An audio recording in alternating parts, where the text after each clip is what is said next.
भीषण बरसात की एक काली रात थी। आकाश में काले घने बादल छाए हुए थे, जैसे किसी ने काली चादर ओढ़ रखी हो। तेज हवाएं चल रही थी। गांव के एक छोटे से घर में कोने में रामदीन कांपते हुए बैठा था। उसका हाथ पैर कमजोर पड़ गया था।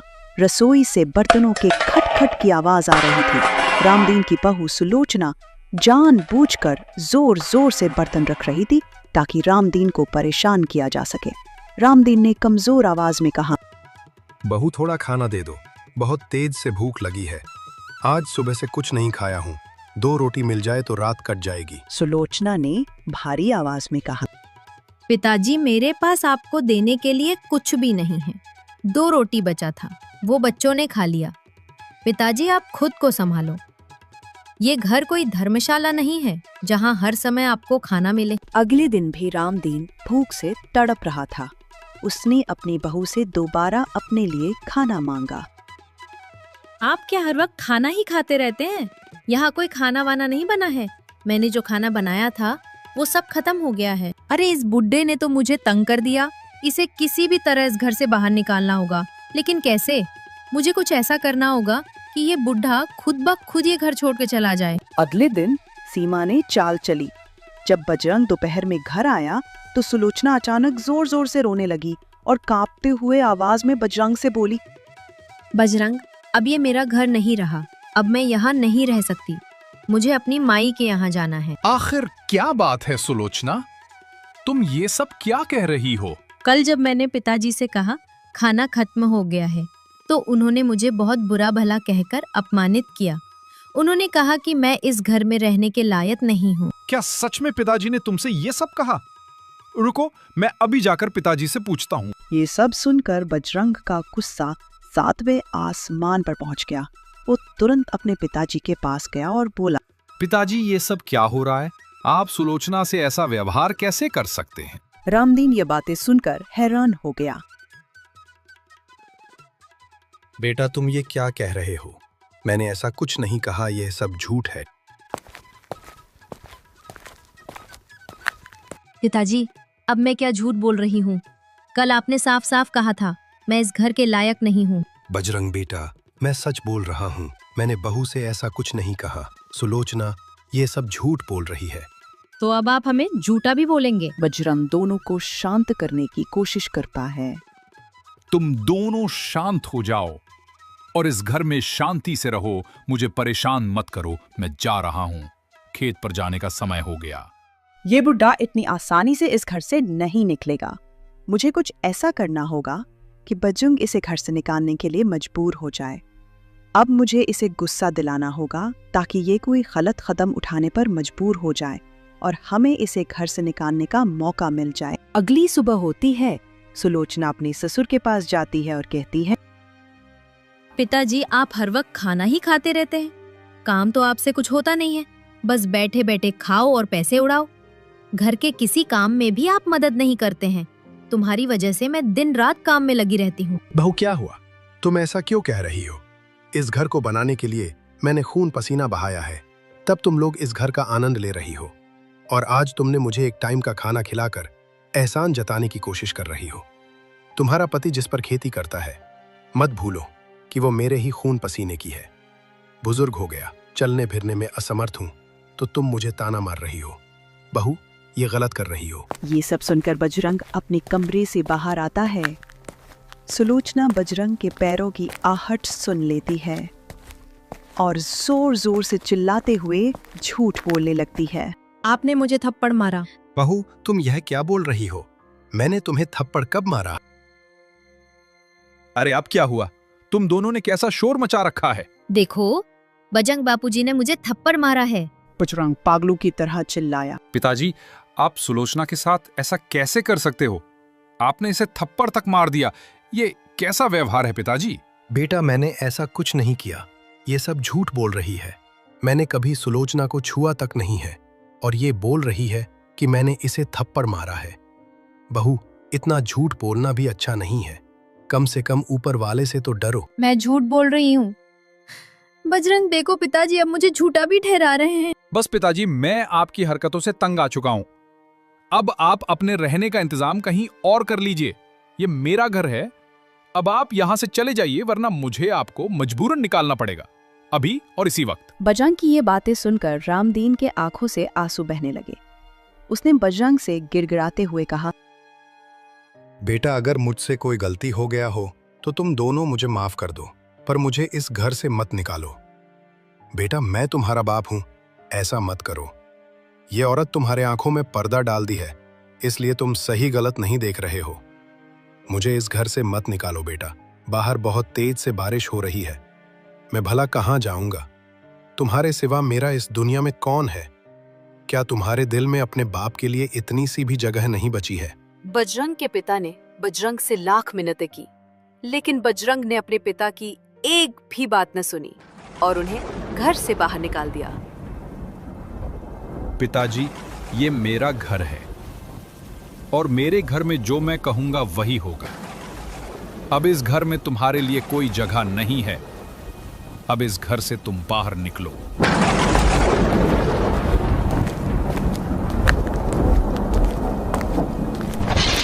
अरे बजरंग, ये तुम्हारे पिताजी है क्या? तुम्हें इन पर जरा सा भी तरस नहीं आ रहा? तुम कैसे बेटे हो? अपनी पत्नी के बातों में आकर तुम अपने बाप को घर से निकाल रहे हो। ये अच्छी बात नहीं है बजरंग। आप चुप रहिए, ये मेरे घर का निजी मामला है और मैं नहीं चाहता कि मेरे घर के निजी मामले में कोई बाहर वाला बोले। मुखिया जी, चुप रहिए।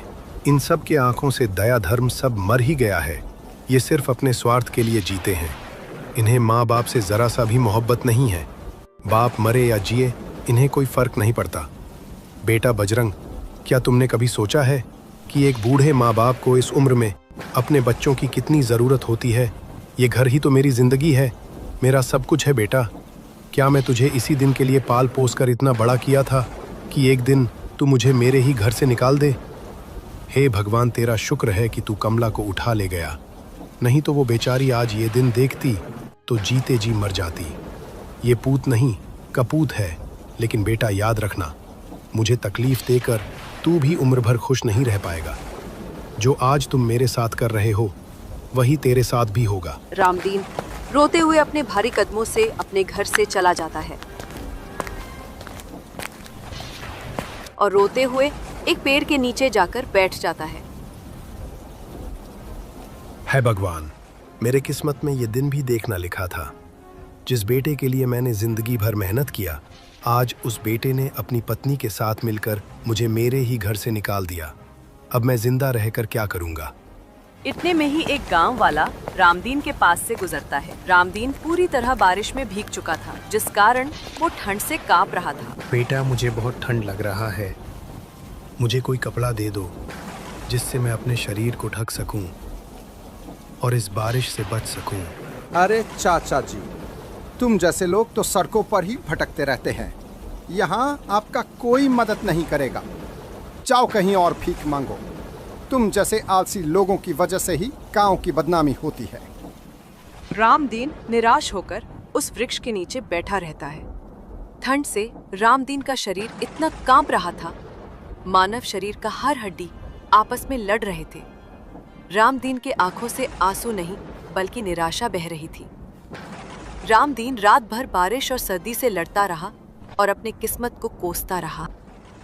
सुबह होते होते रामदीन का हालत खराब होने लगा था और जब बारिश थम जाता है तो रामदीन उस जगह से उठकर चल देता है। कुछ दूर जाने के बाद रामदीन को एक कपड़े की दुकान दिखाई देता है। रामदीन उस दुकान पर पहुंचता है। फिर रामदीन उस दुकान वाले से कहता है, बेटा, कृपया करके मुझे एक चादर दे दो। मैं पूरी तरह से भीग गया हूँ, मुझे बहुत ठंड लग रहा है। अरे बुड्ढे, ये कोई खैराती दुकान नहीं है। यहाँ मुफ्त में कोई सामान नहीं मिलता।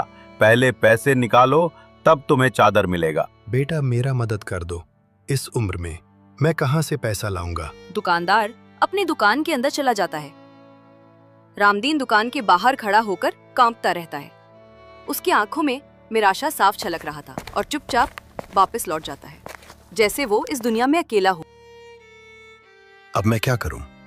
कहने को तो ये दुनिया बहुत बड़ी है, लेकिन आज इसमें मेरे लिए कोई जगह नहीं है। जब मेरे ही बेटे ने मुझे घर से निकाल दिया तो गैरों का क्या भरोसा। जिस घर को मैंने खून पसीने से बनाया था, आज उसी घर में मेरे लिए एक कोने में भी जगह नहीं है। ये कैसा हालत बना दिया है मेरे बेटे ने। सर्दी से मेरा शरीर टूट रहा है और भूख से पेट में बहुत दर्द हो रहा है। इतना कहकर रामदीन दूसरे ढाबे वाले की दुकान पर जाता है। बेटा, बहुत तेज से भूख लगा है, कुछ खाने को दे दो। 2 दिन से पेट में अन्न का एक दाना तक नहीं गया है, कुछ खाने को दे दो बेटा, भगवान तुम्हारा भला करेगा। अरे बुड्ढे, मैंने क्या तुम्हारे लिए यहाँ पर भंडारा खोल रखा है? यहाँ तेरे लिए कोई मुफ्त का खाना नहीं है, चल यहाँ से निकल। कोई बात नहीं बेटा, जब मेरा ही औलाद मुझे नहीं हुआ तो मैं भला दूसरों से क्या उम्मीद रख सकता हूँ। आज मेरे बेटे और बहू ने मुझे चलता फिरता भिखारी बना दिया है। आज तक मैंने किसी के आगे हाथ नहीं फैलाया और आज अपने बहू और बेटे के कारण गली गली भटक रहा हूं। वाह रे मेरी किस्मत, बेटा लोगों का झूठा ही बचा हो तो वही दे दो, मैं वह भी खा लूंगा। 2 दिन से कुछ नहीं खाया हूं। ऊपर से ये बारिश और सर्दी ने मेरा हौसला तोड़ दिया है। अरे जाओ यहाँ से, सुबह सुबह भीख मांगने आ जाते हैं। भीख मांगने के बजाय कोई काम क्यों नहीं कर लेते हो? जिंदगी भर आराम किए होगे, अब तुम बुढ़ापे में भोगो। इतना कहकर रामदीन दूसरे ढाबे वाले की दुकान पर जाता है। रामदीन के आंखों में आंसू भरे हुए थे और ठंड से कांपते हुए रामदीन वहीं खड़ा रहता है। उसके चारों तरफ लोग आते जाते रहते हैं, लेकिन कोई भी उसकी मदद नहीं करता। देखो भाई, हम क्या कर सकते हैं?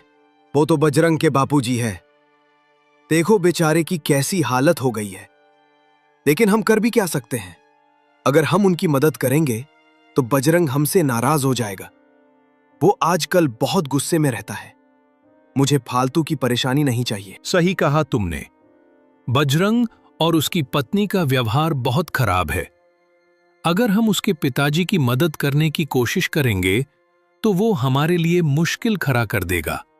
हमें अपना भी ध्यान रखना है। कभी मैंने सोचा नहीं था कि मैं इतना मजबूर हो जाऊंगा, लेकिन ठीक है, अब मुझे किसी से कोई उम्मीद नहीं रखना चाहिए। इतना कहकर रामदीन वहां से चल देता है। कुछ दूर जाने के बाद देखता है कि 2-3 लोग आपस में बातें कर रहे हैं।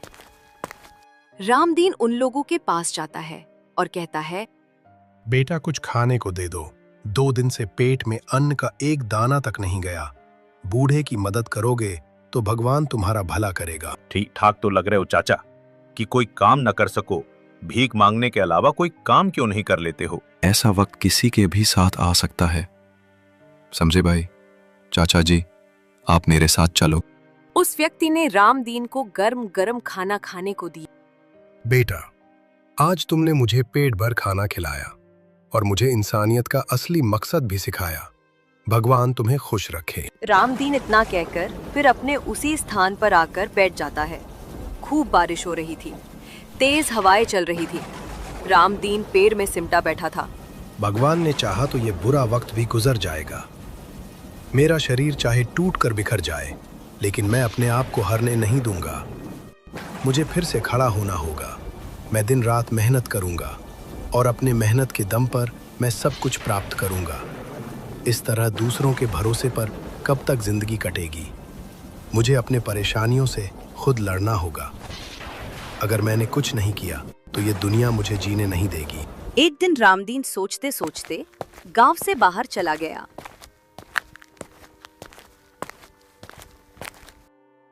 तभी उसकी नजर गांव के किनारे खड़े मजबूत बांसों की पेड़ों पर पड़ी। उन बांसों को देखकर रामदीन के मन में एक विचार आया। ये बांस तो बहुत मजबूत लग रहे हैं। अगर इन बांसों से एक झोंपड़ी बना लूं तो मैं सर्दी और बरसात से बच सकता हूँ। हाँ, यही सही रहेगा। रामदीन गांव में जाकर एक व्यक्ति से कुल्हाड़ी मांगता है। बेटा, मुझे 1 घंटे के लिए तुम्हारी कुल्हाड़ी चाहिए। मैं बांस काटकर अपना एक छोटा सा ठिकाना बनाना चाहता हूँ। मैं वादा करता हूँ बेटा, तुम्हारा कुल्हाड़ी जल्द ही लौटा दूंगा। मैं अपना कुल्हाड़ी किसी को भी नहीं देता और आपको तो मैं जानता भी नहीं हूँ। फिर भला मैं अपना कुल्हाड़ी तुमको कैसे दे दूं? जाओ, अपना काम करो। मैं तुम्हें अपना कुल्हाड़ी नहीं दे सकता। बेटा, मुझे कुल्हाड़ी की बहुत जरूरत है। मैं वादा करता हूँ कि मैं इसे जल्द ही लौटा दूंगा। ठीक है, ले जाओ, लेकिन मुझे जल्द ही लौटा देना। मुझे भी कुल्हाड़ी की बहुत जरूरत है। आपके उम्र का लिहाज करके मैं आपको कुल्हाड़ी दे रहा हूँ। रामदीन कुल्हाड़ी लेकर और गांव से बाहर खड़े बांस के पेड़ों के पास पहुंचा। पूरे दिन मेहनत करके उसने कई बांस काटे। फिर रामदीन उन बांसों को जोड़कर एक छोटी सी झोपड़ी बनाई। अब मैं बारिश और ठंड से तो बच सकूंगा। झोपड़ी बनाकर रामदीन कुल्हाड़ी लौटाने कुल्हाड़ी वाले के पास जाता है। बेटा, ये लो तुम अपनी कुल्हाड़ी। मेरा काम हो गया बेटा, तुम्हारा बहुत बहुत शुक्रिया। ईमानदारी देखकर अच्छा लगा। अब इस कुल्हाड़ी को तुम अपने पास ही रख लो। मैंने नया कुल्हाड़ी खरीद लिया। रामदीन कुल्हाड़ी लेकर अपनी झोपड़ी में आ जाता है और अपनी झोपड़ी में सो जाता है। अगली रात बहुत तेज बारिश शुरू हो जाती है, लेकिन रामदीन अपने बांस के बने झोपड़ी में सुरक्षित था। वो आराम से बारिश के मजे ले रहा था और इधर बजरंग की सारी फसल बर्बाद हो चुकी थी और इस बारिश के कारण बजरंग का हालत बहुत खराब हो गया था। हे भगवान, ये कैसी मुसीबत आ गई। बारिश तो थमने का नाम ही नहीं ले रहा है। मेरा सारा फसल बर्बाद हो गया। सुलोचना में पूरी तरह से बर्बाद हो गया। ये फसल ही तो मेरा सहारा था। अब मैं क्या करूं? मुझे कुछ भी समझ में नहीं आ रहा है। आप ऐसे दिल छोटा मत कीजिए। हमें हार नहीं माननी चाहिए।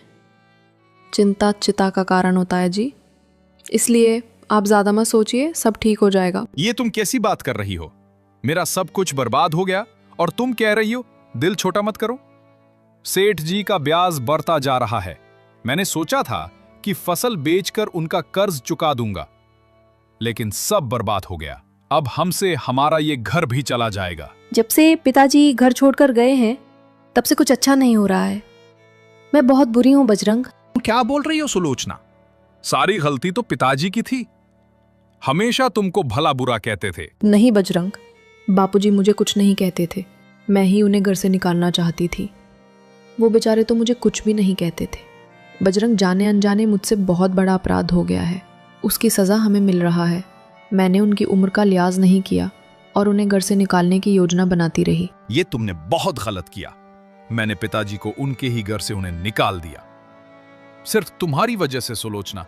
मैंने ये भी नहीं सोचा कि इतनी उम्र हो गई है पिताजी, वो कहाँ जाएंगे, और बिना सोचे समझे घर से निकाल दिया। हमें पिताजी को ढूंढना होगा। मैं उनसे माफी मांगना चाहती हूँ। दोनों लोग अपने पिताजी को ढूंढने निकल पड़ते हैं। बहुत ढूंढने के बाद बजरंग और सुलोचना उनके झोपड़ी के पास पहुंचते हैं तो देखते हैं पिताजी झोपड़ी में बैठे रहते हैं। दोनों लोग झोपड़ी में जाते हैं। पिताजी, मुझे माफ कर दीजिए। जाने अनजाने में मुझसे बहुत बड़ा पाप हो गया है। मुझे आपके साथ ऐसा व्यवहार नहीं करना चाहिए। हाँ पिताजी, हम दोनों को माफ कर दीजिए। हम दोनों ने आपके साथ बहुत अन्याय किया है। अब तुम दोनों क्यों आए हो? जब मुझे तुम दोनों की जरूरत सबसे ज्यादा थी, तब तुम दोनों ने मेरा साथ छोड़ दिया। जाओ, अपने घर जाओ बेटा। अब मैं अकेला जीना सीख गया हूँ। मुझे समझ आ गया है कि इस कलयुग में बेटा बेटा नहीं रहा, बहू बहू नहीं रही। बहू, तुम मुझे एक टाइम का खाना नहीं खिला पाई, तो मैं तुम दोनों से और क्या उम्मीद रख सकता हूँ? पिताजी, मैंने बहुत बड़ी गलती कर दी है। मुझे माफ़ कर दीजिए। हमें अब समझ में आ गया है कि आप हमारे लिए कितना कुछ किया है। पिताजी, हम आपकी छत्र छाया में वापस आना चाहते हैं। मुझे एक मौका और दे दीजिए। पिताजी, मैं अपने गुनाह का प्रायश्चित करना चाहता हूँ। जाओ, मैंने तुम्हें माफ किया। फिर तीनों लोग खुशी खुशी रहने लगते हैं और सुलोचना अपने ससुर का देखभाल अपनी जान से ज़्यादा करने लगती है।